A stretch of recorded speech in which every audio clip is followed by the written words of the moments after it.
Assalamualaikum warahmatullahi wabarakatuh. Salam sejahtera untuk kita semua. Semoga kita dalam keadaan sehat walafiat ya.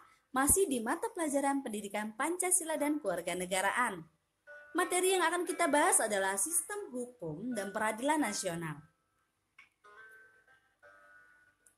Tata tertib sekolah ibarat sebuah sistem hukum yang berlaku pada sekolah yang bersangkutan. Sekolah satu dengan lainnya memiliki tata tertib yang berbeda, sama dengan sistem hukum. Setiap tempat memiliki sistem hukum masing-masing. Apa yang dimaksud dengan sistem hukum?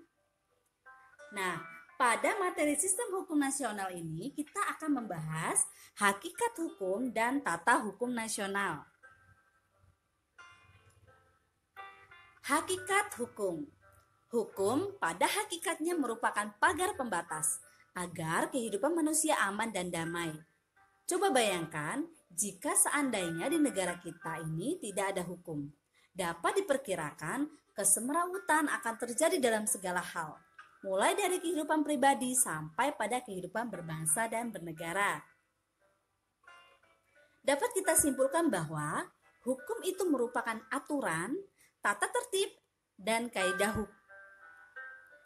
Akan tetapi, sampai saat ini belum ada kesepakatan yang pasti tentang rumusan arti hukum.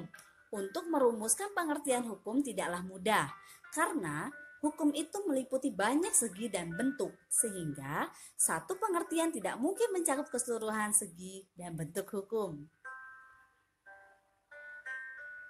Unsur-unsur hukum. Di dalam hukum terdapat beberapa unsur, di antaranya adalah sebagai berikut. Aturan tentang tingkah laku manusia, berisi perintah dan larangan, dibuat oleh pihak dan lembaga yang berwenang, mempunyai sifat mengatur, memaksa, dan mengikat, dan mempunyai sanksi tegas dan nyata. Sedangkan tujuan hukum adalah menciptakan suasana damai dan tertib, melindungi kepentingan masyarakat, memberikan kepastian hukum, dan mencegah perilaku sewenang-wenang. Selanjutnya adalah penggolongan hukum. Hukum mengatur seluruh aspek kehidupan manusia. Mengingat aspek kehidupan manusia sangat luas, sudah barang tentu ruang lingkup atau cakupan hukum pun begitu luas. Untuk itu, perlu dilakukan penggolongan atau pengklasifikasian terhadap hukum. Berdasarkan kepustakaan ilmu hukum, hukum dapat digolongkan sebagai berikut. Berdasarkan sumbernya, berdasarkan isinya, berdasarkan bentuknya, berdasarkan cara mempertahankannya, berdasarkan waktu berlakunya, berdasarkan tempat berlakunya, berdasarkan kekuatan berlakunya atau sifatnya, dan berdasarkan wujudnya, serta berdasarkan luas berlakunya. Baiklah, kita akan membahas penggolongan hukum satu persatu. Yang pertama adalah penggolongan hukum berdasarkan sumbernya. Terdiri dari hukum undang-undang, yaitu hukum yang tercantum dalam peraturan perundang-undangan, hukum kebiasaan, yaitu hukum yang terletak dalam aturan-aturan kebiasaan, hukum traktat, yaitu hukum yang ditetapkan oleh negara-negara di dalam suatu perjanjian antar negara, dan hukum jurisprudensi, yaitu hukum yang berbentuk karena keputusan hakim.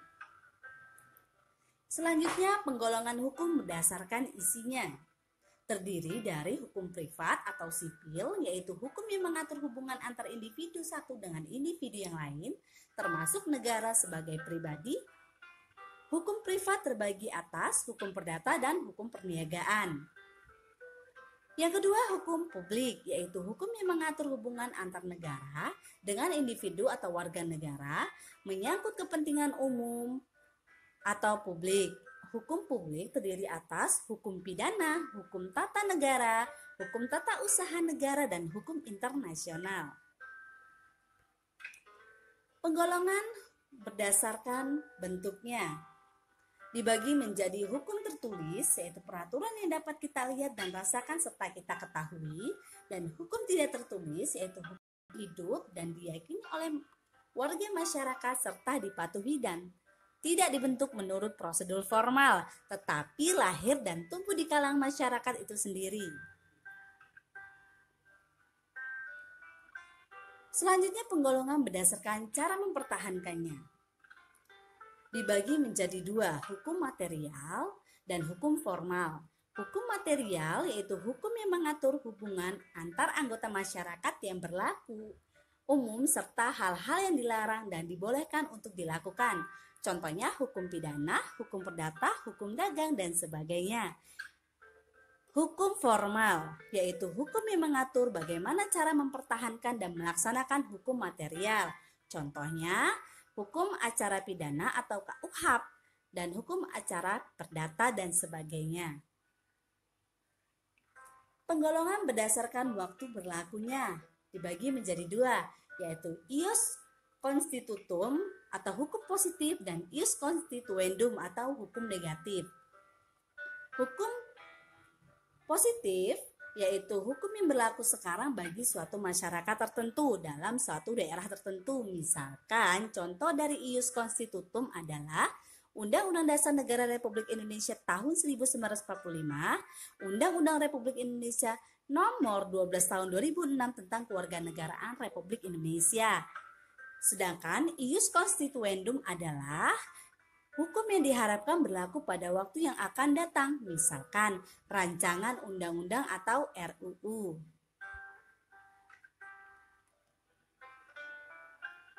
Penggolongan berdasarkan tempat berlakunya, yaitu ada hukum nasional dan internasional.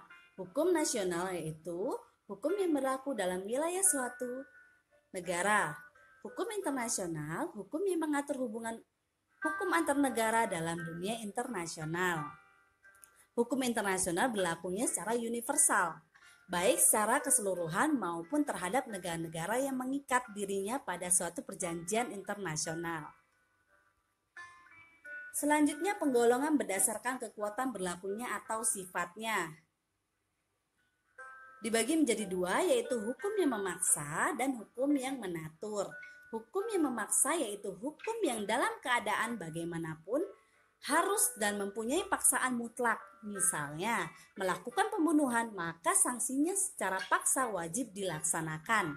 Sedangkan hukum yang mengatur adalah hukum yang dapat dikesampingkan apabila pihak-pihak yang bersangkutan telah membuat peraturan sendiri dalam suatu perjanjian. Tata hukum Indonesia.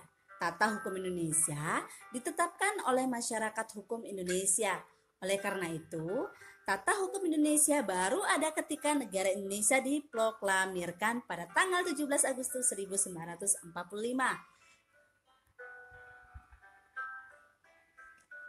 Hal tersebut dapat dilihat dalam pernyataan berikut.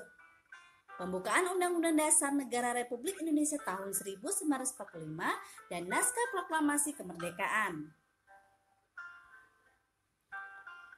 Tata urutan peraturan perundang-undangan nasional adalah sebagai berikut. Yang pertama, Undang-Undang Dasar Negara Republik Indonesia tahun 1945.